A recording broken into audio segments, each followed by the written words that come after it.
কথা বলবো, এর বেশি কথা বলবো না। কারণ আপনারা যারা আছেন এখানে, আমি সর্বোচ্চ 1 থেকে 2 মিনিট কথা বলবো।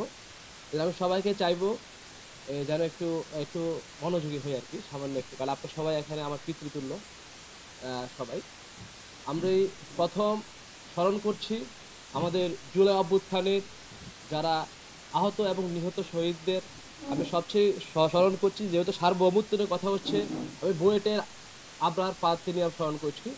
কারণ আমাদের সার্বভৌমত্ব নিয়ে ছাত্রদের পক্ষ থেকে প্রথম কথা বলেছিলেন আপনার ফাহাদ, আপনারা জানেন, যার নেপথ্যে আমরা তাকে হারাতে হয়েছে। আমি প্রথমে স্মরণ করছি তাকে।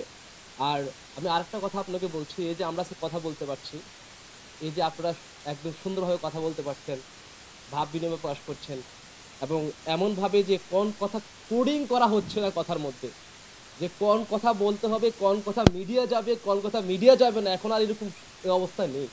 এই যে আপনারা ওপেন কথা বলতে পারছেন, এই ওপেন কথা বলার জন্য যে মানুষগুলোর অকাতরে প্রাণ গেল, আমরা কিন্তু এতক্ষণ ধরে ওই মানুষগুলোর কথা একবারও শুনিনি। তাদের কথা আমরা ভুলে গেছি খুব দ্রুত। এই মানুষরা যাদের জন্য আজকে আমরা এই স্বাধীন বাংলাদেশ 2.0 পেয়েছি, আমি বলতে পারি এটা, আমরা তাদের কথা এখন পর্যন্ত কিন্তু কোনো বক্তব্যে বা আমি যখন ছিলাম কারণ শুনিনি। আমরা শুধু শুনেছি, আমরা কথা বলেছি, কিন্তু আমাদের কথাগুলো অপাত্রেই চলে থাকে যায়।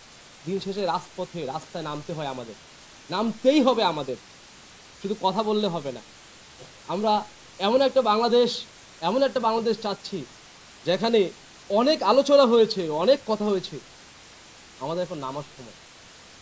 আমরা আর আলোচনা গোল টেবিলে বসে নেই, আলোচনার অবস্থান এখন আর গোল টেবিলে নেই, আলোচনার অবস্থান এখন আর ভিতরে নাই, এখন শুধু আমাদের অ্যাপ্লাই করার সময়, প্রয়োগ করার সময় হয়েছে আমাদের। আপনাদেরকে আমরা বলবো শুধু এটাই, আমরা সার্বভৌমত্বের অস্তিত্বের, আমাদের অস্তিত্বে টিকে থাকার লড়াই, আমরা অস্তিত্বে টিকে থাকার লড়াই। একজন ফেসিস্টকে যারা পাহারা দিয়ে রাখতে পারে, একজন ফেসিস্টকে যারা আশ্রয় দিতে পারে, তারা এর পরবর্তীতে আমাদের কি টার্গেট করতে পারে আমাদেরকে নিয়ে। সুতরাং আমরা সেটা জানি এবং বুঝি, কিন্তু আমাদের মাথা রাখতে হবে এই বাংলাদেশ আমার, আপনার সবার। আমরা তরুণ সমাজ, আমাদের ছাত্ররা যেভাবে বুক পেতে দিয়েছে, আমি আপনাদের কাছে চাইবো যারা আজকে আলোচনা করেছেন, আপনারা শুধু আমাদেরকে পরামর্শ দিয়েন, সঠিক পরামর্শ। আপনারা মাঠে নামতে হবে না, আমরা আপনাদের বিশ্বস্ত ব্যানগার্ড হিসেবে থাকবো। আমরা আপনাদের বিশ্বস্ত ব্যানগার্ড হিসেবে থাকবো। যেহেতু কথা উঠেছে পার্বত্য অঞ্চল নিয়ে, তাহলে আমার প্রশ্ন থাকবে, আজকে আমার প্রশ্ন থাকবে সবচেয়ে গুরুত্বপূর্ণ প্রশ্ন, সেন্ট মার্টিন সহ বিভিন্ন অঞ্চলে এত এনজিও কেন ওখানে যাচ্ছে, এবং এত এনজিও যাওয়ার কারণ কি, এবং এত বছর পরও আমাদের সেনাবাহিনীর উপর আঘাত করছে তারা, কিন্তু কই কোনো বিচার নাই, কেউ কোনো কথা বলছে না, কেউ একজন মামলাও করছে না তাদের বিরুদ্ধে। এত শক্তি তারা কোথায় পেল?